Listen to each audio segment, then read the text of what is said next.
Explorers, welcome back to the Starfield Lorecast. This is your host, Tom. I'm here with Dave, my good buddy, and Dave and I will be taking you through the history, everything that we know about the Colony War. Last time we talked about the war that preceded the Colony War because we needed to get some of the background out of the way. But now, this is the big one.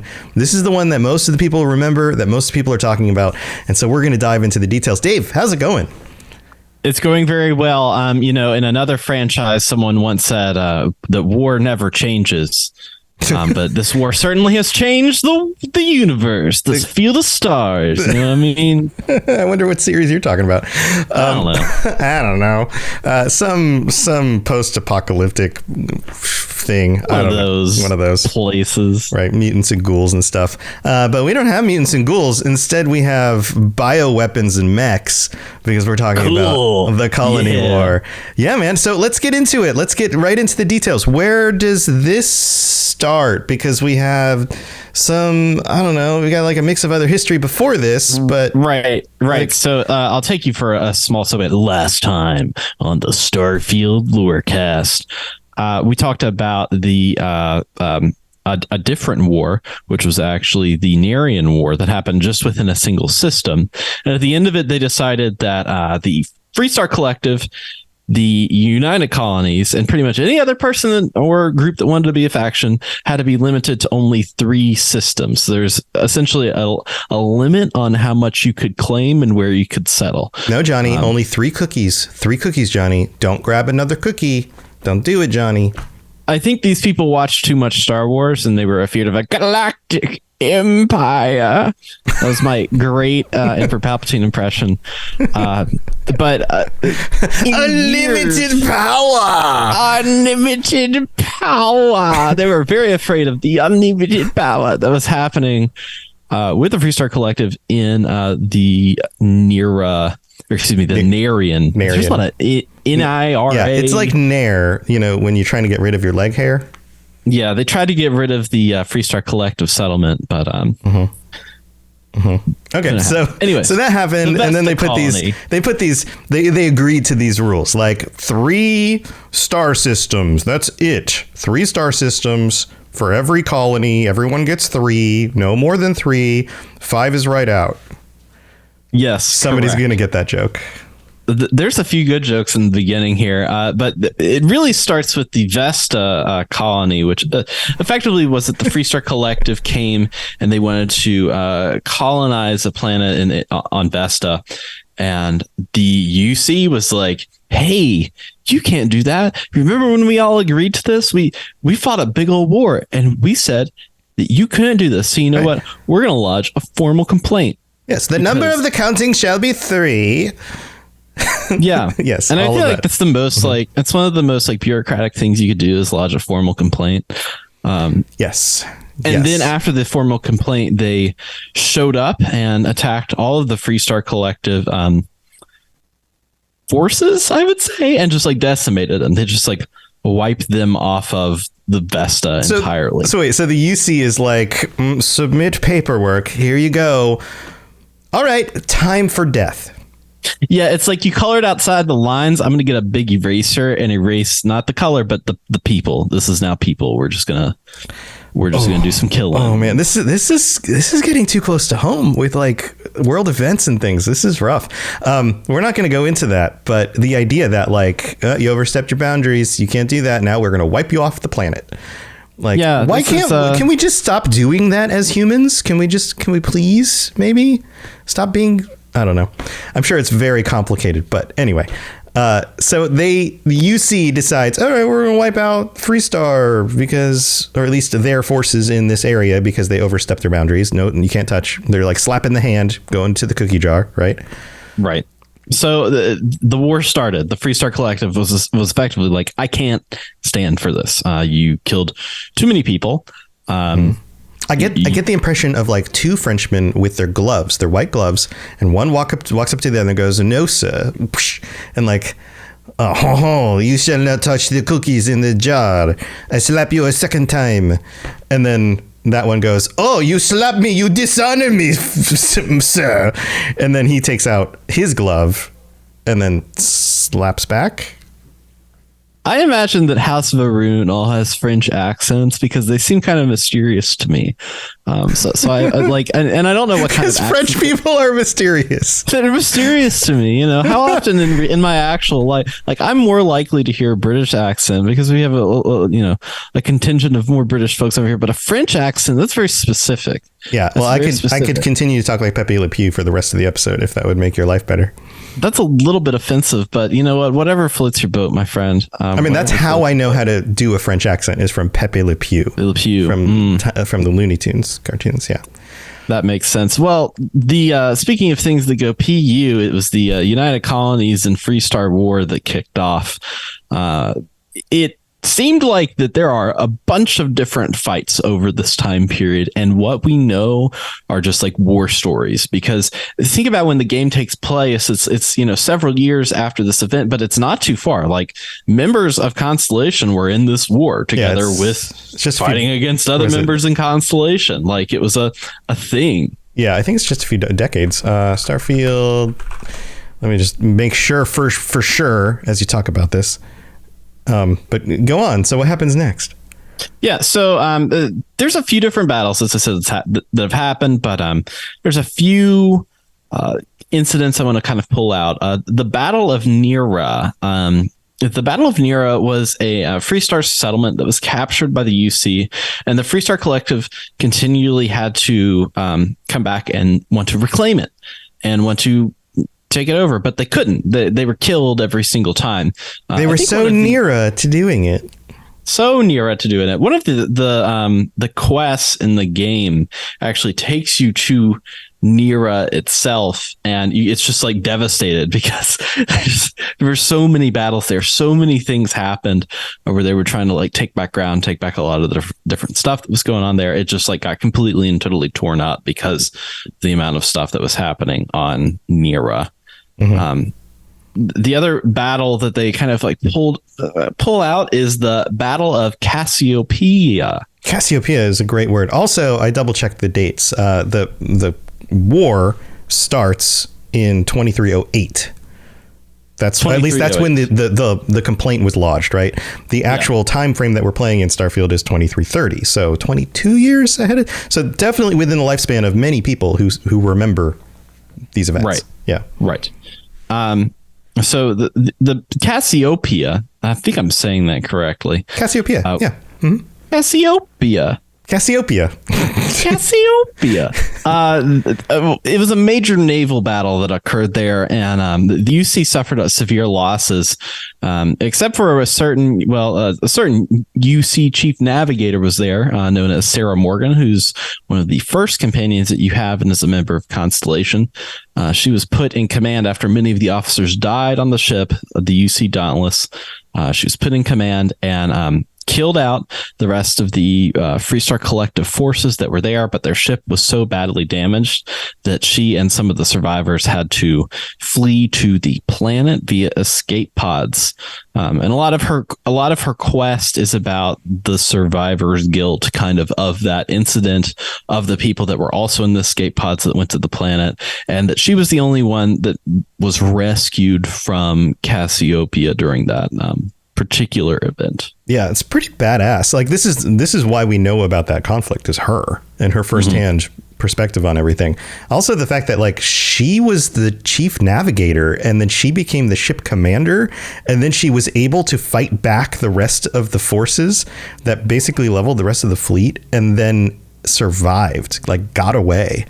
And I'm sure there's still regret there, like it sounds like she did everything she possibly could in order to save the day, but still couldn't save everybody on her ship. So yeah, there's a lot for her psychologically to unpack with that. Yeah. And a lot of that quest, it seems like that she's very revered by a lot of the UC Navy, and everybody kind of knows her. She's kind of like that battle hero persona. But a lot of times with people's experiences during war, they don't want to go. They don't want to still be a part of it, especially if they were in something incredibly violent. They kind of want take themselves back once everything's over and say, okay, this is my life. I've done that. That's been my thing. I don't necessarily want to get back into that anymore. Yeah. You can see why she has redirected her efforts to Constellation, to something that's more peaceful, something about exploration and finding the secrets of the universe and all of that. And it's in a little bit, science, but a little bit out there and a little bit mystical, some sort of higher purpose kind of thing. Whether that is, science can be a higher purpose, but you can also look at it from a more religious perspective, which is one of the themes in the game that we see between the characters debating these kinds of things. So like Mateus, So, yeah, okay. So we know about that battle, and a lot, like you've been detailing here, we don't have a step-by-step detailed explanation of everything that happens in this war. We just have some of the propaganda, some of the recall from different characters, especially characters like Sarah. So that's not the last battle, though. Where do they go from here? So the last battle that is recorded is the Battle of Cheyenne, and this battle, I say it's Cheyenne, Cheyenne. This battle is reported two different kind of ways. The UC reports this battle. If you go to their museum, they talk about how the Freestar Collective used civilian ships as shields to shield their navy and cause the UC Navy not to fire on them and effectively surrendering. But if you go through the game, you learn that the Freestar Collective was kind of on the back foot and needed help in this. And so they used a lot of civilian ships to help out with their military that were actually like flying and attacking along with, when you think about like a rebel force or something like that. Right. Or privateers, like the concept of privateers, like pirates. Right. Many of the pirates during the Age of Sail were privateers. They had their own ships. They manned their own ships with their own money, but then they were given certain accommodations by the government in order to facilitate what they were doing. But it also gave the government the ability to say, well, that was them. Those are private citizens doing what they're doing. That wasn't us, because it wasn't officially the military. So you kind of have a similar situation here, right? Where it's like, well, they were fighting on the side of the Freestar. They were acting like soldiers, but they were also private individuals. And from the UC's perspective, that's a gray area. Like, yes, we should be fighting the actual soldiers on the other side, but when citizens step in the middle, what do you do? Right. And I imagine the public reception that they had received, because we talked about that a lot in the last war that they had, that reception of, murdering civilians on their ships because they just happened to be in the middle of a conflict would not look good for them. And it seems like that the kind of peace that they knew that they were going to continue using, as well as the massive amount of losses that they had at the Battle of Cheyenne, which the UC took on. They had a massive amount of losses. They got together and they're like, hey, if we keep on fighting this war, then nobody's going to like us. Nobody's going to want to be friends with us. We're not going to be able to do anything. So let's go ahead and sign something to just in this. Right. And in the midst of all of this were the conflicts with the bioengineered creatures and the mechs, and they'd seen how that was so devastating. And then you also have the events of Londinium and being overrun with the terramorphs, and then the decision that we learn about to wipe out the entire city, to nuke everything, including the populace that was there, in order to destroy the terramorphs. All of these were situations that were happening during this time and created kind of a publicity issue for the UC. And it clearly put them in the situation where they seemed to be the ones who were committing the atrocities and needed to pay for what they had done. Yes. The Londinium aspect of it was happening during this war, and it was almost like a symptom of it. I feel like that, like you talked about, like that's also happening in the background. It's like the UC is sacrificing their own well-being to be good at war. Like that, right. That's another piece that is getting attached to it. And so, like, when you're constantly sacrificing yourself to go kill people, like nobody's winning. Nobody's winning at all. Right. So in 2311, the United Colonies, Freestar Collective, and the House of Varun signed the armistice. So this armistice guaranteed a few things to happen. Number one, it kind of guaranteed that the military personnel that were most terrible during the war were put on trial. So that include the top commanders for the UC. You hear about Vevictus within the game itself. Right, the guy who like controlled the bombing of Londinium, the one who actually made that call. Right. Yes. And the first cavalry who broke a ceasefire on Nera and its commander Paxton Hull, who you have some interactions with in game as well. They told them that we need to put these people on trial. The UC commanders, I think, were put to death. Put to death in big quotation marks. should be put to death. Should have been put to death. And the first cavalry members were all sentenced to like 20 years in prison. Like they just got big prison sentences. Right. Which coincides with the end of the war, 2311, being 19 years before the time we're in right now. And so now you have kind of an end of that. Well, now maybe they're getting out of prison soon, all of that. Right. So there were some agreements that were also made about how you can and can't wage warfare. Right. They both decided that the mechanized infantry, these giant robot mechs that they were wielding, those were right out. As much like 5, it's right out. As well as the Xeno warfare that was happening, using the original creatures that they had, those like dog-like and the crab-like creatures. I think I forgot the names of both of those. Yeah, we'll have to do a whole Xeno warfare episode probably at some point. We probably will have to. What do we know about them? What do we know about them? Yeah, the connection to the Terramorphs, and then also the mechanized infantry, because we only get little glimpses, but we could probably piece little bits together into like a multiple episode. And I think as the DLC releases, we'll probably get more information on that, because I think people looked at mechs and aliens and are like, that's cool, we want more of that, and maybe we'll get something out of that. Yeah. Can you imagine, okay, just a side note, can you imagine mechs in a future DLC that were kind of like Fallout, like power armor suits, but are just like 3 times bigger or whatever? And yes, I could.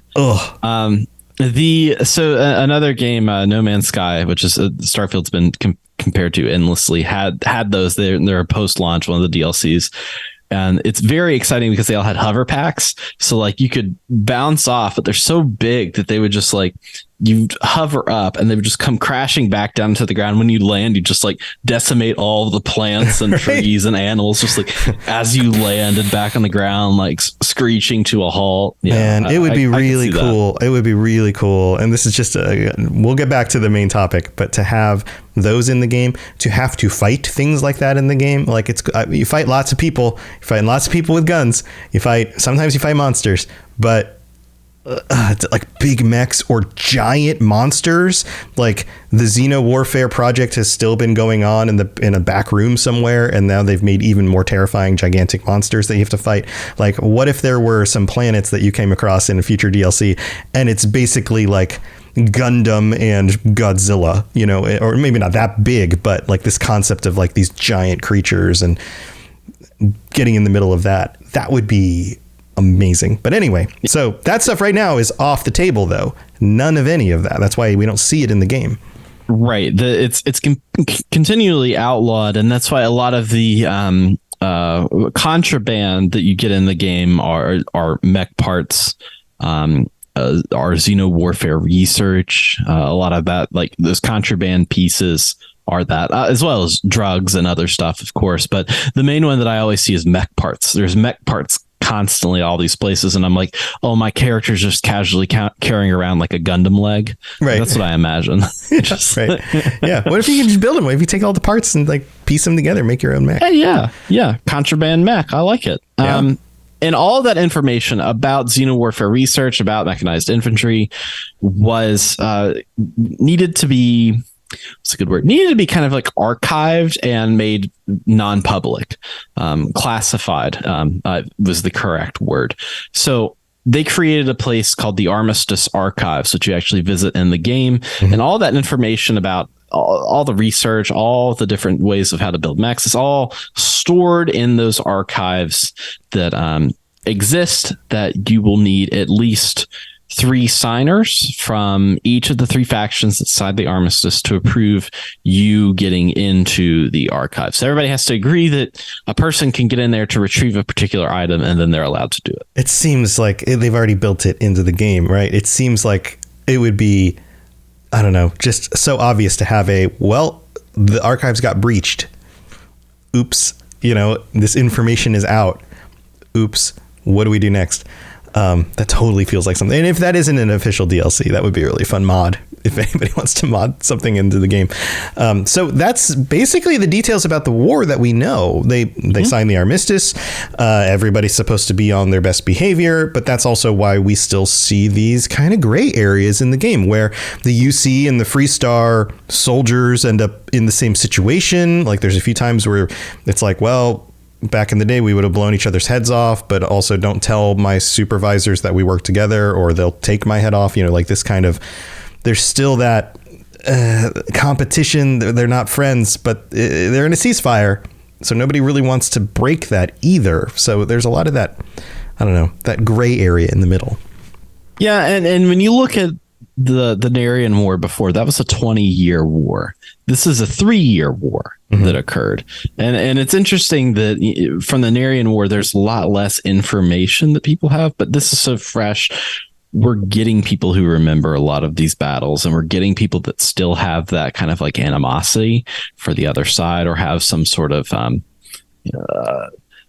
guess, prejudice towards the people that they fought against. That it permeates the game, I think, in a good way. A lot of time when you're coming up with, any kind of like role-playing game or telling any fantasy story, you want to set it in a world of history, and kind of have those things to be discovered within it. And I think this is probably one of the better setups for a sci-fi game. This have it, 20 years probably after a major incident that really had everybody at each other's throats. Yeah, and even though it was only 3 years long, it seems like it was very intense. Like the situations weren't just, there was a skirmish over here. There was a big battle and everyone got wiped out. There was a big conflict here, and the mechs and the xeno warfare creatures or whatever decimated parts of planets. Like this was not a small deal, even though it was only 3 years long. It's still a long time to survive through a war.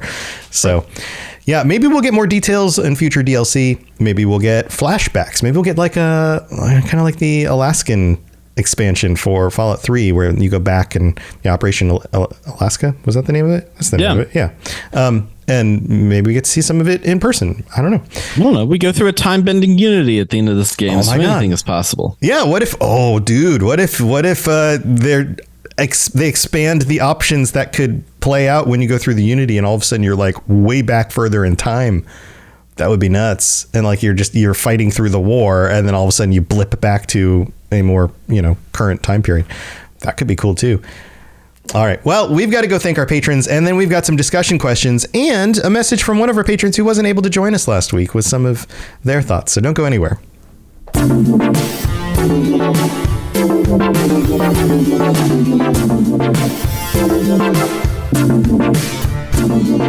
All right, here we are in the middle of the show. This is where we get to thank our patrons, and especially our space lords. They get calls out every week. Shoutouts. That's it. Commander Marcus Shepard and Worst Action Hero, thank you for supporting the show. And thank you to all of our current patrons. If you are interested in supporting the show and getting cool stuff like cool shirts, stickers, ad-free episodes, putting a smile on our faces, then go to patreon.com/Starfield Lorecast and check out all the different things you can get. No new patrons to shout out this week, but thank you to everybody who supports the show. Also, if you'd like to leave a review on Apple Podcasts, you can do that. If you leave a 5-star review, we'll read it out on a future episode. We don't have any new ones this week, but we do appreciate everybody's support there and rating the show on Spotify and all sorts of other places. So, Dave, we have this comment. This came in, and I goofed. This is my fault. You goofed it. I should have remembered to read this out in the episode, but we were so, enthralled with talking with our guests and all that. So this comes from Worst Action Hero, who is who I just mentioned is one of our space lords. So unfortunately couldn't make it, but they wrote this. Before I learned how to use saves and there were bugs to deal with, I had to go back to level 14 3 times. The second time I started over, I was playing the Constellation quest line and couldn't stand the characters. Well, to be fair, Walter Shroud is pretty cool. But from the very beginning, I have had Marika Barros, I'm going to butcher these names, Sophia Grace, and Rosie Tenahall as crew. I love them so much. So these are not the regular companions, right? These are other people you can employ to be on your ship. 2 murder hobos and a doctor. My IRL wife asked me why my crew was entirely women, and I told her because they were better than everyone else. Honestly, my character never would have made it through the Vanguard and Crimson Fleet quests without them. Plus, I like their stories. Every 5 levels or so, I select the "Can I ask you a personal question" option on the dialogue menu, and to learn their stories and how they too are progressing in the play, and they are so well written and often touching. Marika, as a former Freestar Ranger, is great in a gunfight and on the ground and with the particle weapons in space. Sophia, a former gang member from Neon, has killer stealth and laser weapon skills and is often the reason we can clear out an abandoned insert crappy facility here as well as we do. Rosie just wants to see the universe, get some experience, and is always feeding me med packs. Plus, she says things to me in Maori? I don't know if I'm pronouncing that right, which gives her character a lot of depth. That's really interesting that she comes from that culture. There are a few others I would like to crew with, but I lack the Starship command skill to have an expanded crew. Having fought Terramorphs with Hadrian Sonnen, I would love her in the crew. Yeah, that would be really cool. The actress that played her just blew me away, especially when spoiler note here, everybody, told her that her dad was still alive and in the masked basement. Ugh. I mean, this is the holidays and it's all about family and found tribes. So here is to all of you. May this season bring you a little more than you deserve. May your weird cousin not get wasted and blow something up, lighting fireworks in the driveway. But most of all, be loved for who you are and love those as they desire. Forgive the typos, grammar, and syntax errors. My best. So thank you so much for that. That was fun. I should explore some of these other characters more and see what I can learn about them, because that is an option, and you don't have to just stick with the Constellation crew. So thanks for that, and thank you to everybody who supports the show. All right, let's move on with the rest of the episode. Here we go.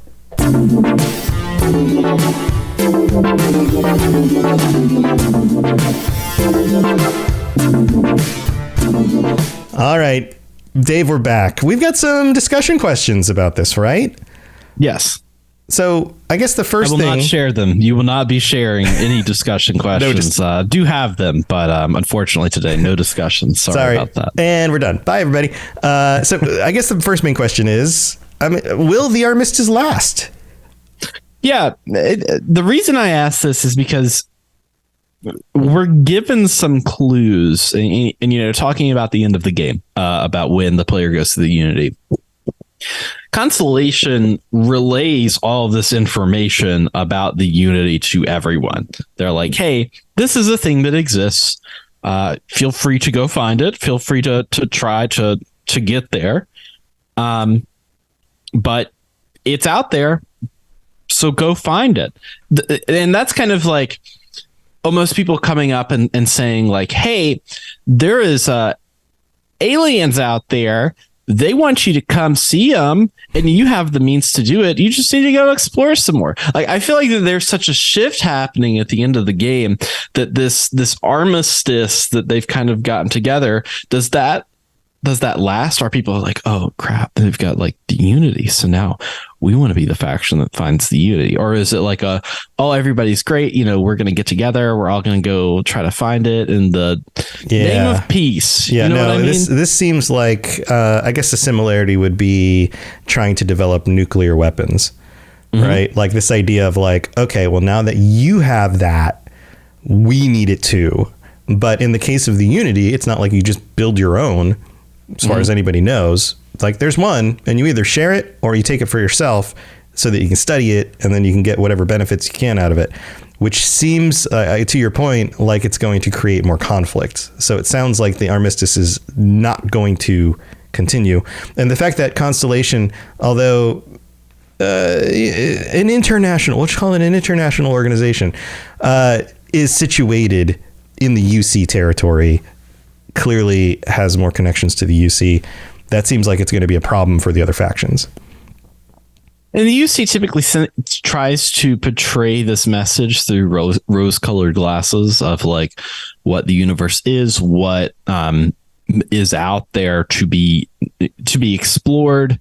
The messaging, and it seems to line up with a lot of what Constellation is about, which if you hang out with, Solomon, not Solomon Coe, but the other guy, the guy that you're hanging out with all the time, the daddy with the daughter. What's his name? The daddy with the daughter. Sam Coe? Sam Coe, yeah. If you take him around the museum for your Vanguard initiation, he's pretty much like, oh, look at this crap. Yeah, this is seems like some revisionist history in here. A lot of baloney. Yeah. So from that perspective, are they going to be like, yeah, it's for everyone, but also the UC is going to do it first, so don't go after it? Like, is that going to be the messaging? Is does House Veyroun be like, oh, the Unity, well, that's the Great Serpent, so we're first because it's our divine right to do that? Is the Freestar Collective like, whoa, yeah, what are you guys talking about? Like, it seems like there should be some dialogue related to this discovery and how it affects the rest of the universe. And I think the nuclear bombs is a great way to talk about a kind of an analogy, a metaphor for what this could be. Maybe even like the discovery of the Americas from the European perspective. Yeah, colonization or the claiming of, like you said with House Veyroun, this is our land based on our religion. Like, we haven't seen conflicts like that happen before, have we? Oh, yes, we have. like that is a hotbed topic, and you're not going to convince somebody on the other side of that like, well, no, we have more rights than you do. Like, both people are going to say, well, no, like, we discovered it. Oh, yeah, but our religion says this is our holy thing. And it's like, well, I guess we're just going to have to disagree for the rest of eternity about that. And you're right, that leads to conflict. That very few times do you get people actually like working together on stuff like that. So this armistice and like gathering everything in one place, like we kind of talked about, I don't think that's necessarily a good idea, because then all of the state secrets reside in one building that's publicly available for pretty much anyone to know the location of. That's, as strong as the materials that you built the vault out of, and as many people as you can get there to defend it. But clearly a terramorph, 1 or 2 or 3 terramorphs can wreck a city. So Yeah. So I think, to answer the question, I don't think the armistice is going to last. I think that that's going to be wonderful fodder for future DLC or future expansions to the game. I'm also interested in this next question. You have another question here. What do you like? Go ahead and share it. And so my question is, are the Freestar Collective, are they good at public reception? We talk a lot. Yeah. So what do you mean by this? Like, Yeah, we talk a lot about how, like, the UC is like branding. They're all about their branding. They're like, oh, we're here in the subtle systems. We're exploring the stars. We're protecting the people with the Vanguard. We've got Constellation that's exploring all these new places. We're united together. Become a citizen today, because we have a path to citizenship. Everybody can have a job, and you can be fed and have a purpose and all of that kind of thing. Yeah. Right. And so when you go and you learn about these events in the game, and you're typically in New Atlantis, from their perspective, you're just taking this information in, kind of like how, like old history books, like in America, like you're just like learning a lot about this different stuff about how, for example, like Martin Luther King acted. And then you come back and you look at that. It's like, okay, he wasn't this like super peaceful, I'm not going to fight about anything guy. He was like pretty radical and was like, actually, let's get out there. Let's do all this other stuff. Like, there's kind of this lens that you almost like go through where you're like, okay, everything I've learned here at the beginning is actually different from how it has to be. Right. There's no arm in the Freestar Collective to kind of educate people on what is actually happening from that other end. So the perception of the Freestar Collective seems like they just exist and they constantly antagonize the UC because they're just so hillbillified out there living on their Cheyenne planets, and all those people on Neon are on drugs. Like, I get what you're saying. It's like the UC has like coordinated messaging. They have an organized government that's very clear about the messaging. And so they rose tint the past. They color it in the way that makes it the most sense for them. You know, like you said with Martin Luther King, obviously an amazing man, did amazing things, but some of the stories get mythologized, right? Or George Washington, you know, cannot tell a lie or whatever. Like they're mythologized histories. It's not actually the history. It's the history that the organization wants you to believe because it's propaganda. But what you're saying is that the Freestar just doesn't even have like a propaganda department. Like they're not even that organized. Yeah, and it comes back to, I was thinking about this. There's like often there's a saying is that history is written by the winners. But in this case, the winners aren't writing history. It's the UC. They're writing the history. Nobody else cares about that. Right. So from that perspective, so the UC, divided, the UC is always winning, even if they didn't, because they're the only ones that care about how the public receives them or what's happening with the rest of it. Even if you go through the whole Freestar Collective quest line, where it's about how a kind of this like Elon Musk character hires this rebel faction to poison farms and to take over their land. At the end of it, you're supposed to make the decision on like, am I going to call out the injustice in this bureaucracy, or am I going to let it be for the safety of everyone in their jobs? And even if you make that decision, it still feels like everyone in the Freestar Collective is like, well, I think you made the right decision because there was, you know, you made the right decision. We're not too worried about the fallout from it, but this is the Ron Hope section for anybody who wants specifics. Yeah, and clearly some shady stuff going on. And even if you kill him at the end, it's like, well, that was unfortunate, but he was kind of a crappy guy. It's like, let's just move on. Right. So it's like they don't even. There's a collective like agreement that they all come to, but they're not interested on if they're doing things for the right or wrong reasons or what the public thinks of them, because they are not too connected to their public. They're saying, hey, kind of this like libertarian messaging of like, hey, you're free to do what you want. Right. I wonder, you can go to Neon, you can do a bunch of Aurora. I wonder if what we're seeing is specifically the lens from the Rangers and not necessarily the government or the people in charge, because they have a board of people who are in charge. All of those people are very powerful. They all have their own goals and their own missions, but clearly they're not coordinated together. So that plays into your explanation. But the Rangers themselves are just like barely hanging together. They can't cover everything. They're just doing the best they can. And every little win, they're just like, all right, well, hey, at least that one worked out. Like, let's move on to the next one. We definitely need some more recruits, you know, all of that kind of thing. So I wonder if we're seeing kind of a mix of that. But I also think you're right, because there is not an overarching agenda so much as just a board who's interested in the way that they benefit from the Freestar individually.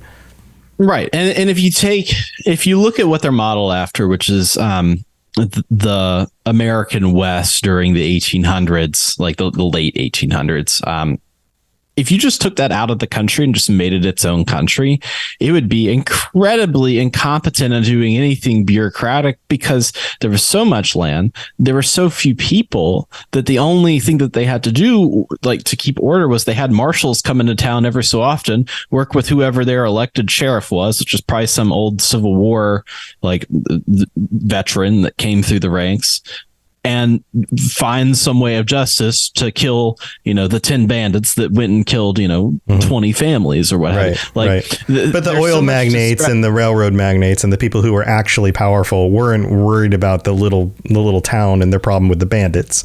Right. And it seems like that's the problem, is in the Freestar Collective, there's everything. It's not a well-oiled machine. It's like independent gears that are just kind of churning on itself, and people take and do what they need from each other. Whereas the UC is more of a, it's more kind of like a communism perspective, and not in that full blown range, but like you do your duty. Confederate. It's a yes. Yeah. That's kind of what I'm getting at. And because of how the Freestar Collective is set up, they don't need public relations. They don't need to relate to their public. They're like, hey, if you don't like it, then you can leave.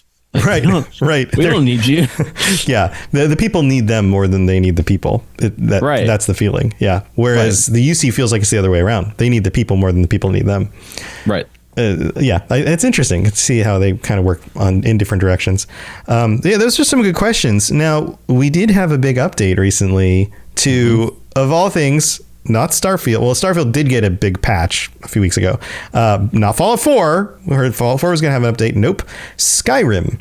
The second time in like 2 years, we've had a big update to Skyrim, including a reworking for how their mod system works in the actual game itself, including purchasable mods, so that now some of the people who are making mods can actually make some money off of their efforts, which is cool for them.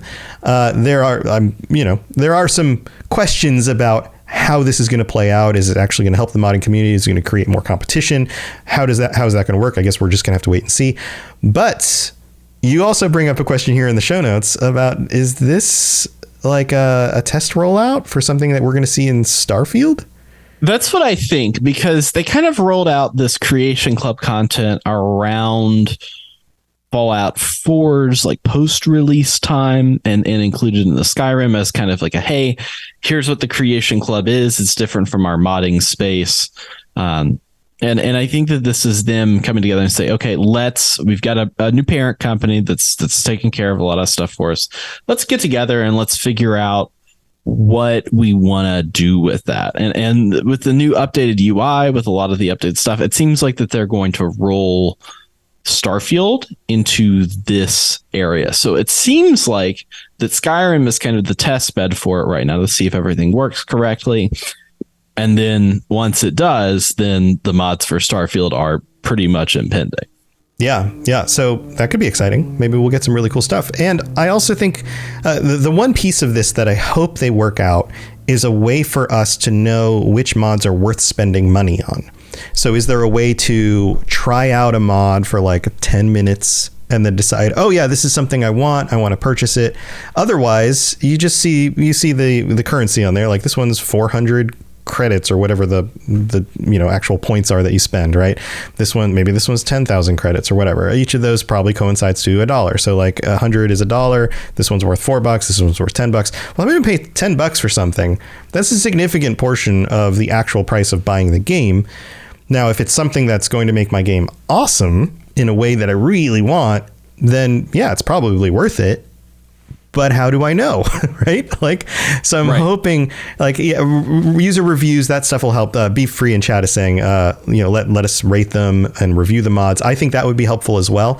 But outside of some, like maybe just a way to test it, especially because we know how mods work. Sometimes you get a mod, you're super excited, and it just doesn't work with the other mods that you have, and the game crashes or whatever. So being able to at least test that out for a few minutes to just be like, okay, yeah, this is the thing I thought it would be. It does seem to work. All right, I'm going to buy it.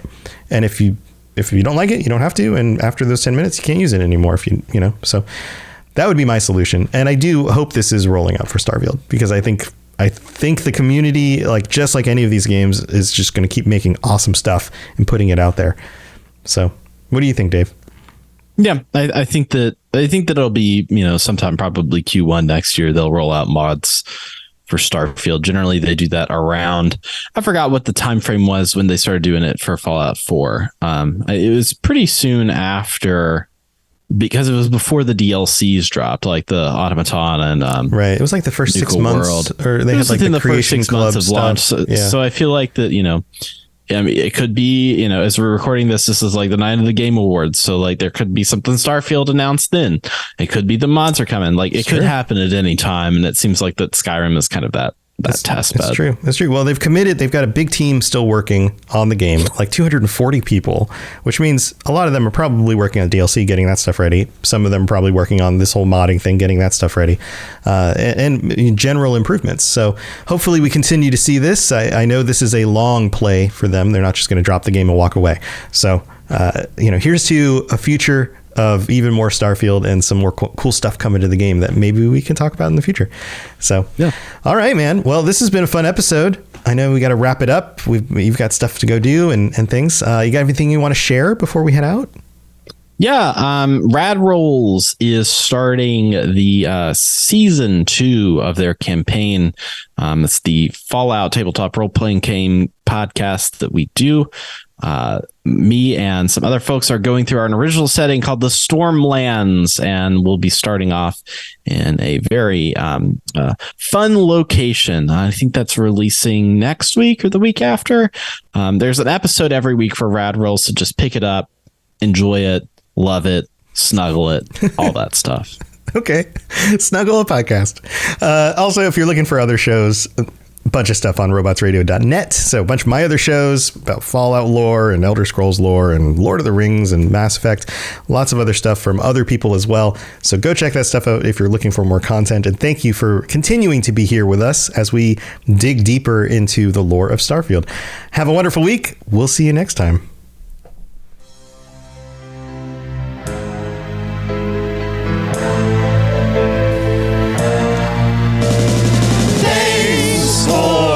Listening to the podcast. We hope that you enjoyed this show. Did you know that parodies are copyright protected? Tell a friend and review on iTunes or other services. Dave and Tom excited for Starfield. Let's all speculate and wear no shoes. Hey, why aren't we wearing any shoes? Because shoes rhymes with iTunes, and that's the best I could think of.